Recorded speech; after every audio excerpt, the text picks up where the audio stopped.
Class 5th subject English. हमने इससे previous video में पढ़ा था lesson 2 Tom white washes the fence. फिर हमने किया था पेज नंबर 80 का टिक द करेक्ट आंसर। आज हम आगे बढ़ते हैं इसमें पेज नंबर 19 ट्रू और फॉल्स। तो जैसे जैसे मैं आपको बताऊंगी अपनी अपनी बुक्स आप अपने पास रखिए खोल के, और जो मैं बोलूँगी आप वो बॉक्स पे करते रहिएगा।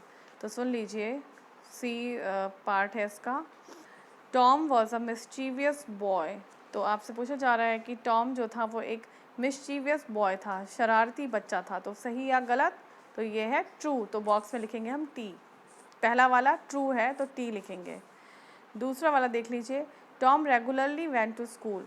टॉम हमेशा स्कूल जाता था, सही या गलत? तो ये है फॉल्स, वो रेगुलरली स्कूल नहीं जाता था। तो आप 2 में लिख लीजिए F, false. 3, Tom was very happy to paint the fence. Tom बहुत खुश था पेंट करते हुए, सही या गलत? फॉल्स, वो बहुत दुखी मन से पेंट कर रहा था। तो थर्ड वाला है फॉल्स। 4 वाला देख लीजिए, gym helped Tom in white washing. Gym ने टॉम की हेल्प की थी पेंट करने में, वाइट वॉश करने में टॉम की हेल्प की थी, सही या गलत? सही। 4 वाला है ट्रू, टी। 5 वाला देख लीजिए, Tom pretended that he had not seen Ben. Tom ऐसे प्रिटेंड कर रहा था कि जैसे टॉम ने बेन को नहीं देखा है। प्रिटेंड करना मतलब ऐसे झूठ झूठ ऐसे एक्टिंग करना, जताना कि जैसे उसने बेन को नहीं देखा है। तो सही या गलत? ये सही है, वो ऐसे ही जता रहा था कि उसने बेन को नहीं देखा है। तो 5 वाला भी ट्रू है। 6 वाला देख लीजिए, Tom sat idle while his friends painted the fence. Tom आराम से एक जगह पे बैठा हुआ था। आइडल मतलब होता है खाली, बिना काम के, और अपने फ्रेंड को वहाँ से पेंट करते हुए देख रहा था, सही या गलत? तो ये सही है, 6 वाला भी आपका ट्रू है, टी।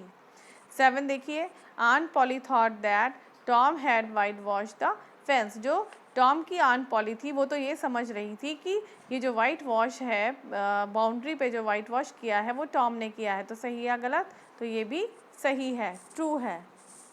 तो अभी इसके बाद मैं पेज नंबर 19 में आपको वोकैबलरी वाला पार्ट करवाऊंगी, वो मैं आपको बोर्ड पे बताती हूँ। ये देख लीजिए आप वोकैबलरी वाला part. Find out words from the story which mean the same as. आपको इधर कुछ वर्ड्स दिए हुए हैं और जो इन वर्ड्स का मतलब है उसी जैसा वर्ड हमें स्टोरी से फाइंड आउट करना है और उसके सामने लिखना है। पहला है playing harmless tricks on. Harmless होता है जो किसी को नुकसान नहीं पहुंचाती हैं, ऐसी खेल खेल में कुछ ऐसी ट्रिक्स जो किसी को नुकसान ना पहुंचाए, या ऐसे ही कुछ मजाक। तो टॉम कैसा था? टॉम था मिसचीफ बॉय, शैतान था, लेकिन ऐसे कोई काम नहीं करता था जिससे किसी को नुकसान पहुंचे।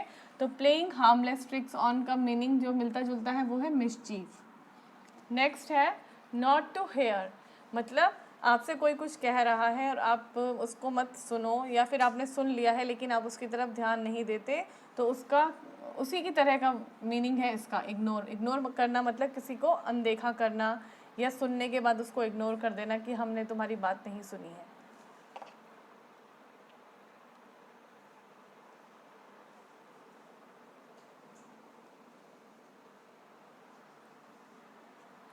थर्ड वाला देख लीजिए, टू फोर्स करना किसी को, किसी के आगे मतलब खुशामद करना किसी की, या किसी को फोर्स करना किसी चीज़ के लिए कि आप ऐसा कर दो। तो उसका सेम मीनिंग जो हमें बुक में मिला है वो बैग करना, किसी के आगे हाथ जोड़ के किसी चीज़ की रिक्वेस्ट करना। फोर्स मतलब रिक्वेस्ट भी समझ सकते हैं आप, तो बैग्ड। 4 नंबर पे है ईटिंग। ईटिंग मतलब आपको पता है खाना, तो हमें जो वर्ड स्टोरी में मिला है वो है निबलिंग। 5 है एक्टिंग करना। एक्टिंग मतलब होता है एक्टिंग आपको पता ही है कि एक्टिंग करना, आप एक्टिंग कर रहे हैं रोने की, इसका मतलब है कि आप रो नहीं रहे हैं, सिर्फ आप एक एक्टिंग कर रहे हैं लोगों को दिखाने के लिए। तो एक्टिंग का जो मतलब बुक स्टोरी में था हमें मिला है प्रिटेंड करना, एक्टिंग करना। बाइटिंग स्मॉल पीसेस, बाइट मतलब काटना, चबाना छोटे छोटे पीसेस। तो उसको दूसरा वर्ड जो हमें मिला है वो है मंचिंग। मंचिंग मतलब ही होता है स्मॉल पीसेस खाना। बैग मतलब होता है किसी की रिक्वेस्ट करना, किसी से कुछ बात मनाने के लिए उसको रिक्वेस्ट करना। तो बैग का मीनिंग जो हमें दूसरा मिला है वो है प्लीड। प्लीड का मतलब ही रिक्वेस्ट होता है। वर्कड हार्ड मतलब किसी काम को करने के लिए काफ़ी मेहनत करना। तो उसका दूसरा जो मीनिंग है वो हो गया आपका गुड वर्क डन, एक अच्छा काम करना। मेहनत करना मतलब मेहनत करने के बाद आपका काम कैसा होगा, good work done. Without work, बिना काम किए, तो बिना काम किए मतलब आइडल। जिस तरीके से टॉम एक आइडल की तरह बैठ के वहाँ पे एप्पल खा रहा था बिना काम किए। तो ये आपने अपनी कॉपी में अच्छी राइटिंग में दोनों काम करने हैं।